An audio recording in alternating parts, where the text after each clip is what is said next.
going to show you the perfect tea time snack. It's massive in the UK and most people love them. It is the very humble fruit scone.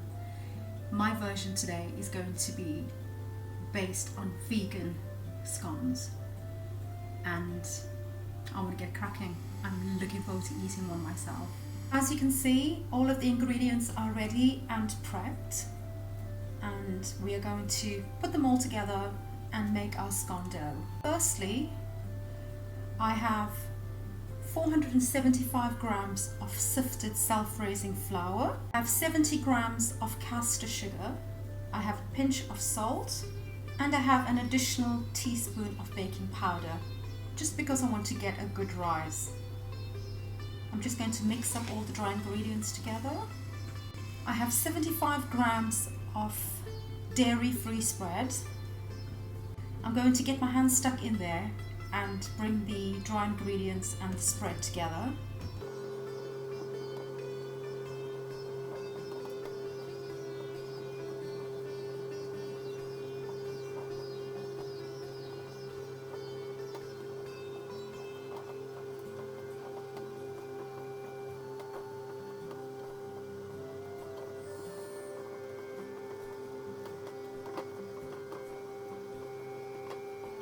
Next, I have about a cupful of raisins that I've added boiling water to, and I've drained away the water.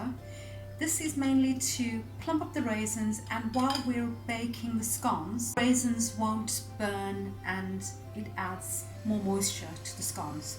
So I'm going to add that to the dry ingredients. Just going to mix that in.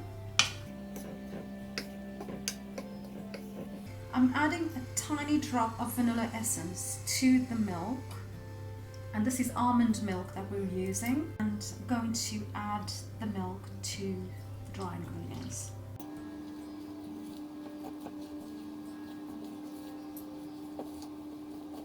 We might need a little more flour to help us if the dough is a little too wet.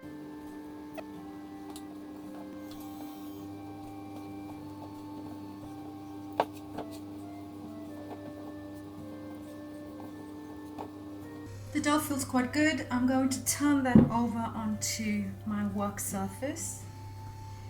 I have a scone ring or scone cutter, just dipping it in flour first and going to cut out. This is a small scone cutter. You can cut them out as big as you prefer.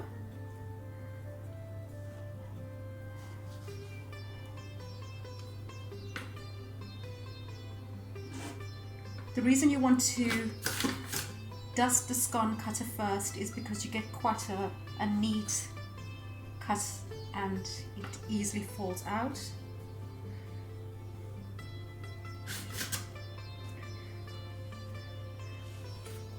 If you fancy some rougher looking scones, they can look quite rustic. You can just use a knife and just cut them out as well. As you can see, the scones are ready for the oven. I've lightly dusted the baking tray.